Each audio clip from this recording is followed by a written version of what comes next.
Hi guys, a video on solving by completing the square. So if you remember in the last chapter we were solving by using our earlier methods of factorization. So if you get to a point where you can't factorize using any other methods, you might have to use completing the square, which we've talked about in a previous unit. So just by example, I'm going to show you how to do these. I'm not going to exhaust all the factorization methods. Take it from me, this one does not factorize. Okay, so what we're going to do is we're going to complete the square. Incidentally, any quadratic, well, the ones that can be solved using the completing the square method. It's actually a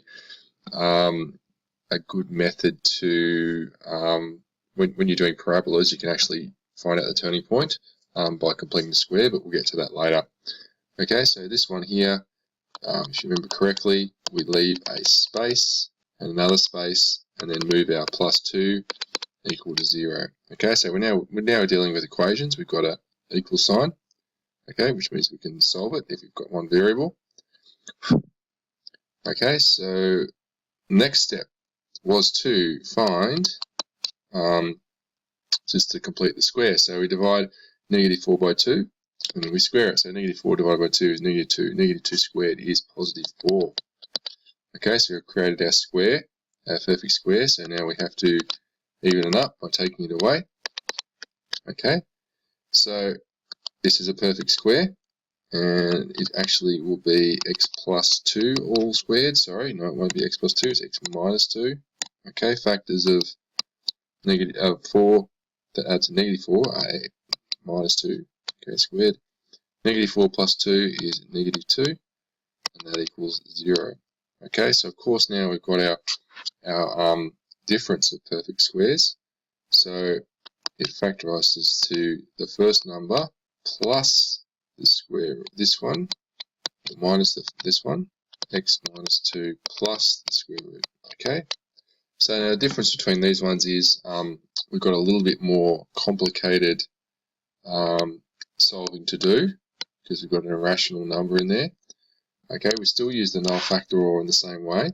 We say x minus 2 minus root 2 is equal to 0, and x minus 2 plus root 2 is equal to 0.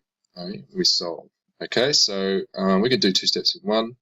We need to get rid of the root 2, or the negative root 2 and the -2. So I'm going to plus 2 to both sides and plus the root 2 to both sides.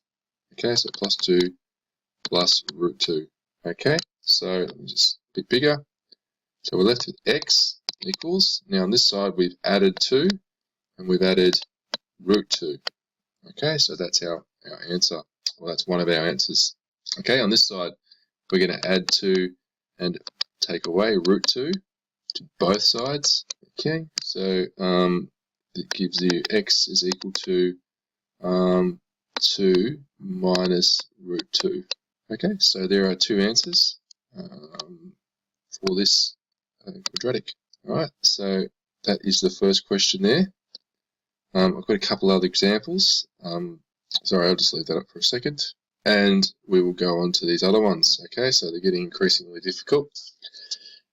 Alright, again, same process. I'm pretty sure it doesn't factorize easily, so let's complete the square. Leave two blank spaces. Minus 11 equals 0. Okay, so we half 6, which is 3, and we square 3, which is 9. We take away 9, we take away 11. Okay, so this factorizes a perfect square to, remember, it'll be half of this number, or the square root of this number, because that's how we created it in the first place.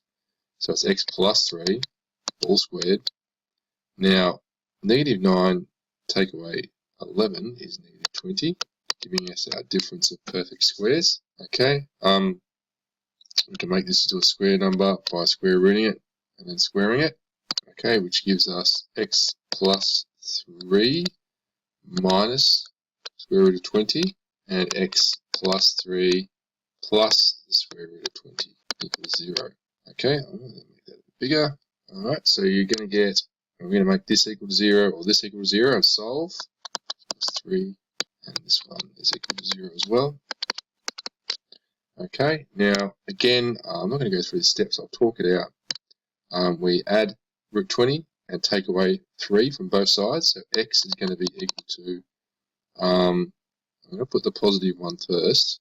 So if we add root 20 and we take away 3, okay, I've just rearranged them so that the negative is at the back.